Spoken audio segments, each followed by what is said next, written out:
जोहार, मी श्रीमंत सुरपाम। आपण पाहत आहात एस भारत न्यूज, जनसामान्याचा आवाज। बातमी देसाईगंज शहरातून।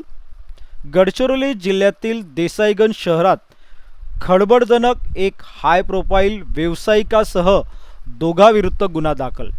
गडचिरोली जिल्ह्यातील व्यावसायिक शहर म्हणून प्रसिद्ध असलेल्या देसाईगंज वडसा शहरात एक धक्कादायक घटना उघडकीस आली आहे। शहरातील एका ज्वेलर्सवर 23 वर्षीय महिलेला लग्नाचे आश्वासन देऊन वारंवार शारीरिक संबंध ठेवण्यासाठी दबाव आणल्याचा आरोप आहे। घटनेची संपूर्ण माहिती अशी की आरोपी सुनील पुंडलिकराव बोके, वय वर्ष 48, राहणार गांधीवाड, देसाईगंज याने लग्नाचे आमिष दाखवून पीडितेचे अश्लील फोटो काढले आणि ते सोशल मीडियावर व्हायरल करण्याची धमकी दिली।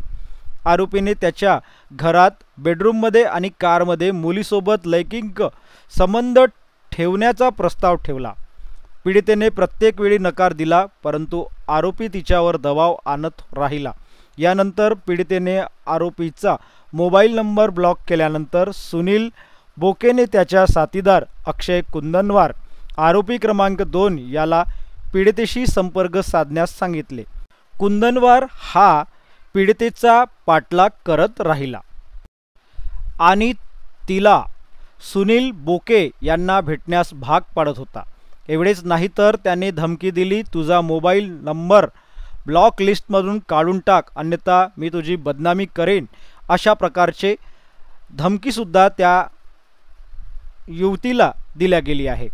याविषयी पोलीस स्टेशन देसाईगंज यांच्याशी संपर्क साधले असता त्यांनी पीडितेच्या तक्रारीवरून देसाईगंज पोलीस स्टेशनमध्ये भारतीय न्याय संहिता 2023च्या कलम 64(2) M 6978-351(2)(3)(5) अंतर्गत गुन्हा दाखल करण्यात आला आहे।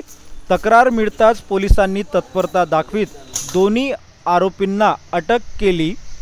रविवारी ही अटक झाली असून पोलीस प्रशासनाने दोन्ही आरोपींना न्यायालयात हजर केले असता न्यायालयाने त्यांना 19 ऑगस्टपर्यंत पोलीस कोठडी सुनावली असल्याची माहिती आपल्याला देसाईगंज पोलीस स्टेशनमधून प्राप्त झाली आहे।